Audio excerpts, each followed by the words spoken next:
মদিনায় গিয়ে মক্কা শরীফ মদিনা শরীফের ইমামদের পেছনে নামাজ পড়ে না, তাদেরকে ওহাবি বলে। বেটা মৌলবী, কাবা শরীফের ইমাম কি সলিমুদ্দি কসিমুদ্দি মনে করছো? তোমার মতো আলেম কাবা শরীফের ইমামের জুতা সাফ করার যোগ্যতা নাই। মসজিদে নববীর ইমাম শেখ আব্দুর রহমান আল হুজাইফি কত বড় মানের আলেম। বেটা তোমার কপাল পোড়া, তাই রাসূলুল্লাহর মসজিদে ইমামের পিছনে নামাজ পড়তে পারো না।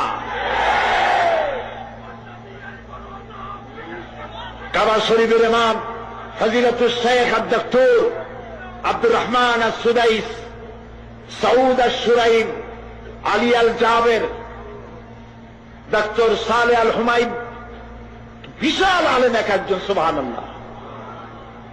এই আলেমদের পিছনে গিয়ে নামাজ পড়ে না, কয় যে এরা ওহাবি, তারা মুনাফিক, নাউজুবিল্লাহ। কোথা থেকে একটা পীর এনে তার পিছনে দৌড়িতে থাকে। আস্তাগফিরুল্লাহ। কপাল পোড়া, জোরে বলেন এগুলি কি?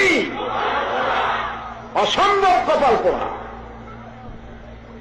সেই জন্য কোন মাজারে কিছু দিবেন না, যা দেওয়ার সব গরিবদের দেবেন। কাদের দেবেন?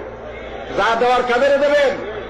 মাজারে টাকা দিবেন না, আগরবাতি দিবেন না, মোমবাতি দিবেন না, চাদর দেবেন না, পয়সা দেবেন না, কারা দেবেন না? হাত উঁচু করে দেখা।